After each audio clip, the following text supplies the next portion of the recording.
जो मोदी के खिलाफ अगर कोई तकरीर करता है या फेसबुक पर लिखता है तो ये मोदी सरकार उस कानून को इस्तेमाल करती है जिसको डॉक्टर मनमोहन सिंह की सरकार ने इसको मंजूर करवाया था। केस डायरी के बारे में मैंने कहा था, बताओ कांग्रेसियों, क्या तुम आज अपनी गलती का इकरार करने को तैयार हो?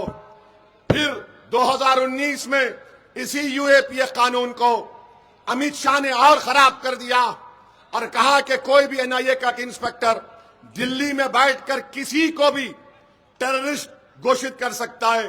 पूरी पार्लियामेंट में मैं और इम्तियाज जलील दो लोग थे जो उस कानून के खिलाफ वोट दिए। स्पीकर लोकसभा उस वक्त जनाब ओम बिरला साहब थे। ओम बिरला साहब ने कहा कि तुम्हारे पास सिर्फ 2 वोट है और तुम अपना ऑब्जेक्शन इस पर मूव कर रहे हो। मैंने कहा सर 2 वोट जरूर है मगर हमारे साथ अल्लाह है। आज आप देखते हैं कि कांग्रेस पार्टी ने ऐसे ऐसे कानून बनाए और ऐसे ऐसे कानून बनाने में मोदी का साथ दिया जिसके शिकार मुसलमान, दलित, आदिवासी ये लोग होते हैं। भीमा कोरेगांव हुआ, 5.5-6 साल लोग जेल में थे। स्टैन स्वामी एक 80 साल का बूढ़ा पानी नहीं पी सकता था। उसने हुकूमत से कहा, महाराष्ट्र की बीजेपी गवर्नमेंट से, मैं गिलास में पानी नहीं पी सकता, मुझे पानी पीने के लिए स्ट्रॉ दो। वो स्टैन स्वामी जेल में मर गया। बताओ कांग्रेस पार्टी, क्या तुमने ये किया नहीं किया? मैं उस कानून की उस वक्त चिदम्बरम जब मूव कर रहे थे उसके खिलाफ वोट दिया। अमित शाह कानून लेकर आए, उसके खिलाफ वोट दिया। आज कांग्रेस पार्टी आकर हमसे कहती है कि मजलिस फिरका परस्त है। अरे तुमने जो बर्बादी की अगर दास्तान तुम्हारी बोलना शुरू करूंगा ना तो तुम मेरी जबान का मुकाबला नहीं कर सकोगे। क्या आप जानते हैं, पूछो इन कांग्रेसियों से, श्रीनगर में हजरत बल है जहां पर रसूलुल्लाह सल्लल्लाहु अलैहि वसल्लम का मुए मुबारक, बाल मुबारक है। 1962 दिसंबर में वो चोरी हो गया, पूरे मुल्क में फसाद हुआ। नेहरू प्राइम मिनिस्टर थे। नेहरू की मौजूदगी में 1 लाख के करीब बंगाली बोलने वाले भारत के मुसलमानों को उस वक्त के ईस्ट पाकिस्तान यानी मौजूदा बांग्लादेश में ढकेल दिया गया। ये जो नॉर्थ ईस्ट के स्टेट्स ज्यादा नहीं बने थे, 15,000 मुसलमानों की डिपोर्टेशन नोटिस दी गई या उनको ईस्ट पाकिस्तान में ढकल दिया गया। आज नरेंद्र मोदी वही पॉलिसी को लेकर चल रहे हैं, जो दिखता मुसलमान बांग्लादेशी बोल दो उसको। मेरे भाई, ये इनकी दास्तान है, इसीलिए लोग असदुद्दीन ओवैसी से नफरत करते हैं। बताओ कांग्रेसियों, क्या आपके दौर में नहीं हुआ? आज तुम धूलिया में अपने उम्मीदवार उतारकर बड़ा समझ रहे हो कि नहीं नहीं हम कांग्रेस पार्टी है। अरे चुल्लू भर पानी में डूब मरो तुम लोग। मुंबई शहर में ट्रेन का ब्लास्ट हुआ, 185 लोग मारे गए, भारत के नागरिक। 11 मुसलमानों को पकड़ा गया, 19 साल जेल में थे वो लोग। सोचो 19 साल। अगर तुम आज जलसे में यहां पर आए हो और खुदा ना खास्ता तुम्हारे घर से फोन आता है कि जल्दी आओ अब्बा की तबीयत खराब हो रही, तो तुम दौड़ते हुए जाते। सोचो थोड़ी देर के लिए वो 11 लोग 19 साल जेल में थे। कौन था महाराष्ट्र का चीफ मिनिस्टर? किसकी पार्टी सरकार में थी? कांग्रेस पार्टी थी।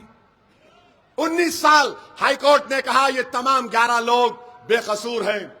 मरने वालों के परिवार को नहीं मालूम कि किसने मेरे भाई बेटे को मारा। जिसको जेल में डाला गया उनके परिवार को नहीं मालूम मेरे बेटे को क्यों जेल में रखा गया। उसमें से एक अंसारी था जो जेल में ही मर गया। उसको यह खुशखबरी नहीं मिली कि उसको कोर्ट ने बरी कर दिया। सुनो अंसारी भाइयों, ये सच्चाई को बयान कर रहा हूं मैं तुम्हारे सामने। और फिर दारुस्सलाम को मेरे पास मिलने एक शख्स आए थे जो 19 साल जेल में थे। उन्होंने लाकर अपनी बेटी को मिलाया और कहा कि ओवैसी भाई, ये मेरी बच्ची मेरी बीवी के गोद में थी जब मैं जेल को चला गया। आज मैं बाहर निकला तो मेरी बच्ची जवान हो गई। ये इनके कारनामे हैं, ये इनकी हकीकत है। मालेगांव में बम ब्लास्ट हुआ, दो बम ब्लास्ट हुए, मरने वाले पूछ रहे हैं कि किसने मारा, जेल को चले गए। नाखूने पकड़ पकड़ कर मुंबई की एटीएस उनके नाखून निकालती थी हाथ और पैर से। मेरे भाई याद रखो, अगर तुम्हारे नुमाइंदे नहीं रहेंगे तो आप और हम नाइंसाफी के खिलाफ आवाज नहीं उठा सकेंगे। नाइंसाफी के खिलाफ आवाज उठाने के लिए भारत का संविधान आपको इस बात की इजाजत देता है। और अहम बात, नरेंद्र मोदी, अजित पवार, शिंदे, नीतीश कुमार, कुमारस्वामी, चंद्रबाबू नायडू, इन तमाम ने मिलकर एक वक्फ तरमीमी कानून बनाया और वो कानून इस संविधान के खिलाफ है। संविधान जिसको बाबा साहेब अंबेडकर ने बनाया, उस संविधान के फंडामेंटल राइट्स के खिलाफ है। ये कानून जो बनाया गया आर्टिकल 25, 26 और 14 की खिलाफ वर्जी करता है। इस कानून के जरिए मोदी, शिंदे और अजीत पवार मस्जिदों को, दरगाहों को, खानकाहों को, कब्रिस्तान को छीनना चाहते हैं। जो लोग राष्ट्रवादी का खंडवा डालकर फिर रहे हैं, अगर तुम्हारा कब्रिस्तान को छीनने की कोशिश करेगा, उसका कानून बन चुका है। और उसकी पहली मिसाल दिल्ली में तुर्कमान गेट की मस्जिद का हम देख रहे हैं। दिल्ली वक्फ बोर्ड है, कुछ नहीं करता, कोर्ट से ऑर्डर आ गया, अपील रिव्यू पिटीशन फाइल नहीं होता। जो 100 साल से तुर्कमान गेट की मस्जिद की जायदाद वक्फ की थी, 1970 का गजीट है, बुलडोजर जाकर सुबह 1:30 बजे वो तमाम की तमाम जायदादों को तोड़ दिए। और बुलडोजर जब उन जायदादों को तोड़ रहा था, मस्जिद की दीवार में तड़क आ गई। अब बोल रहे कि दीवार को भी तोड़ देंगे क्योंकि आपकी जान को खतरा है। मैं पूछना चाहता हूं अजीत पवार से, बताओ आपने इस कानून को बनाने में मोदी का तायीद की, ताउन किया। मेरे अजीज दोस्तों और बुजुर्गों, ये इतना गंदा कानून है। आज हमारे हिंदू धर्म के देवस्थानम मंदिर की कमेटी में सिवाय हिंदू धर्म के कोई मेंबर नहीं बन सकता। वक्फ बोर्ड भी मुस्लिम धर्म का एक बोर्ड है, उसमें मोदी ने, अजीत पवार ने कानून बनाया कि उसमें गैर मुस्लिम भी मेंबर बन सकता है।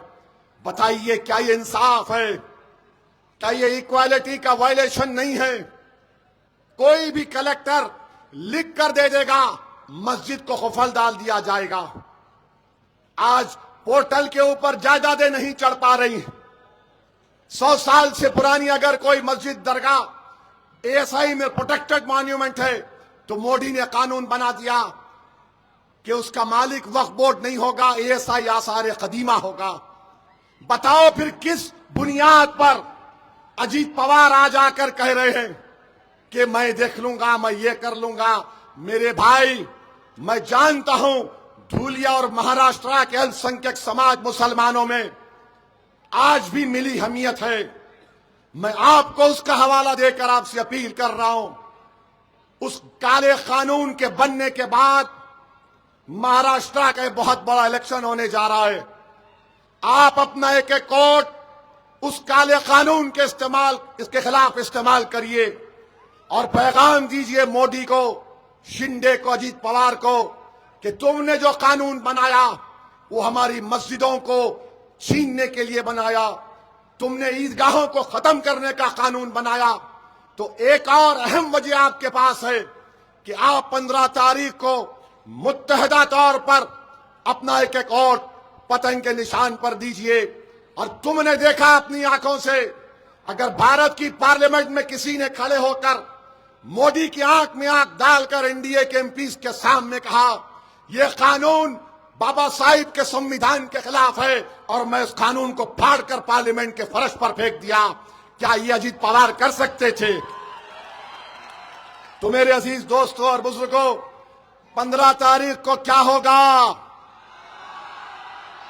15 तारीख को बटन दबेगा पतंग पर और बीजेपी वाले ये समझ में नहीं आ रहा बीजेपी वाले इतना डरते कहीं को ट्रंप से। कल ट्रंप बोले, मैं आप